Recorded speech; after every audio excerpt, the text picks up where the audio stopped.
Welcome to the fourth episode of our Parcelly Pick and Pack series, where today we are very pleased to have a special guest, Pierre François, Senior Partnership Manager at what3words.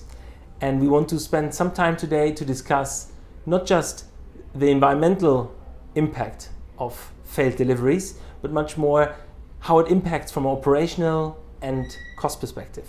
And ultimately, from a customer experience. Absolutely. Thank you, Sebastian, for inviting me for this pick and pack session. It's a very important topic, and it's a topic that is becoming more and more important for a lot of consumers as well. I think you must see it every day. And it's an interesting one, since from a customer experience perspective, everyone had this problem. 1 in 3 actually has been waiting at home. 1 in 8, I believe, spent an entire day at home waiting for a courier to arrive, or even taken a day off to not have a failed delivery card when coming back. Yes, it's impressive that e-commerce has become so important that people are ready to take a day off from work just to wait for a parcel. It's quite an interesting fact, and that just shows that nothing is going to slow down e-commerce, and failed deliveries are only going to be more and more a major issue, and it's going to have an impact on a lot of things. And I think that's the topic of today: is what can companies do to solve this issue and limit this impact on the environment and cost, and also customers in general. Exactly, because it's the customer experience is one piece, but then it is incredibly cost intensive for the industry. 1.6 billion wasted industry-related in regards to failed deliveries every single year in the UK alone. Yeah, that's in the UK alone. Actually, that's interesting you mentioned that. It's a global issue, of course, and it's a cost on. The cost of this is not only because there is a failed delivery, so you have to redeliver, or you have to organize for another solution so the parcel can reach the customer, but you also have to compute the fact that you might lose a customer, and this when it's collated with the fact that you already spent maybe 10-20 euros or pounds on acquiring this customer, then the cost of a failed delivery is absolutely astonishing. Yeah, and the operational challenge around it, obviously, reorganizing a second, third attempt, maybe having the infrastructure, maybe a relabeling process in between, and all this maybe not just down to the fact that a parcel couldn't be delivered because the customer wasn't at home, but because the addressing didn't work.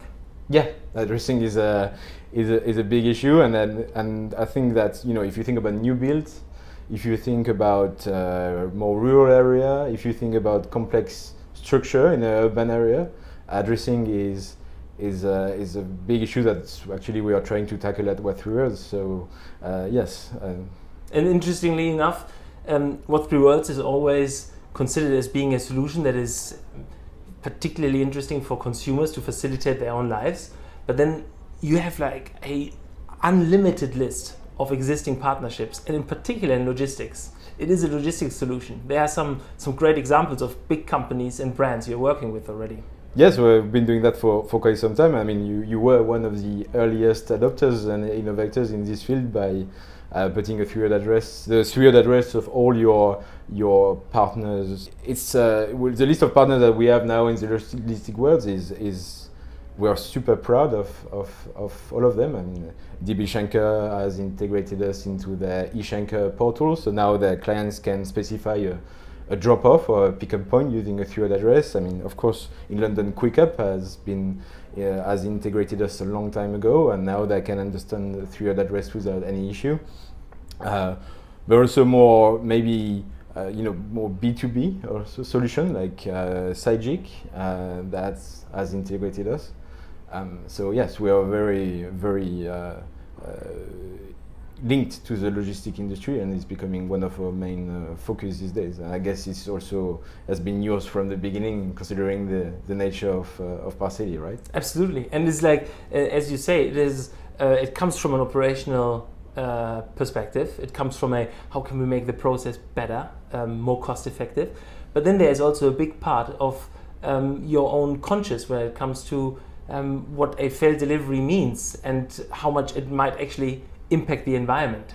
And funnily enough, this is not just a vision of brands, how we can make the world a better place by having processes more streamlined and effective, but this is actually happening right now with a ever-growing customer base being conscious of their impact when they purchase something online. Metapack has put out a number that 47% of UK's online shoppers are actually conscious about the congestion, traffic congestion, and carbon emissions their online deliveries basically create whenever they purchase something online. Yeah, that's true, and I mean, and this is across all the segments of the e-commerce. I mean, even I have this discussion with my family, and from all ages. Every time you receive a parcel, you wonder how it get there, and you cannot stop thinking that, of course, the cardboard itself is already a big question, but the truck to bring to your home, is it electric? If it's not electric, then how did it get there, and how much pollution have you generated with just a purchase? And I think it's Bain that has done quite a comprehensive research on that, on the impact on e-commerce on the pollution and the carbon emission. And they say that it's actually because we do a lot of small purchase through e-commerce, we generate a lot of pollution by doing that. Yes. And I think, as you say, the customers are asking for a lot more options and greener options, and things that will make them feel a bit better about their purchase. And I think PUDOs are actually a great solution for that. It's, I think you must have studied this, and you must have feedback from your current partners and the end users. I mean, can you tell me more about that? Absolutely, it's as you say. I mean, ultimately, the impact of a carded delivery, it's not just the failed delivery as such that is creating an environmental impact by having a second attempt the day after, traveling the mileage in between, going from door to door, but it's also actually the alternative travel time a customer might spend to go to a local depot, which is actually always fairly far away. Yeah. So PUDO brings this depot much closer to the customer, and the closer you can get, the more efficient, obviously, and less environmental impacting it is. Yeah, and also if you think of a PUDO, you think that you will go there by combining it with another trip, like I'm going downstairs to buy milk and bread. By the way, I'm also going to pick up a parcel from the PUDO that might be in this same location where I buy my milk and bread, or it could be just next door. And so it makes a lot of sense because it's logical from a route perspective, if I may use this term, but it's also makes a lot of sense from an environment perspective. Yes. It's easy to set up, it's an affordable solution, it's environmentally friendly, customers are asking for it. I mean, there's a lot of reason for, that makes you question why not every retailer would, propose this solution on checkout. Because it's also a question of a wrong assumption that everyone wants it now. Yes. It's completely false. And if you look at every studies, it's consumer research that you don't need it. Some people don't want it now. Some people want it tomorrow. Some people want it in 1 week. My parents don't care of getting a parcel today. Yes. They are happy to find it like maybe the next day when they away from home, when they drive, or as giving this flexibility and this consumer focus, this customer focus is really, really important. Absolutely, and just like on that point, the last year's shipping report actually stated that 47% of UK shoppers expect click and collect at checkout, but only 74% of the retailers are actually offering it. And and this is a clear statement of why this should be in place, and almost questionable why not every retailer is offering it.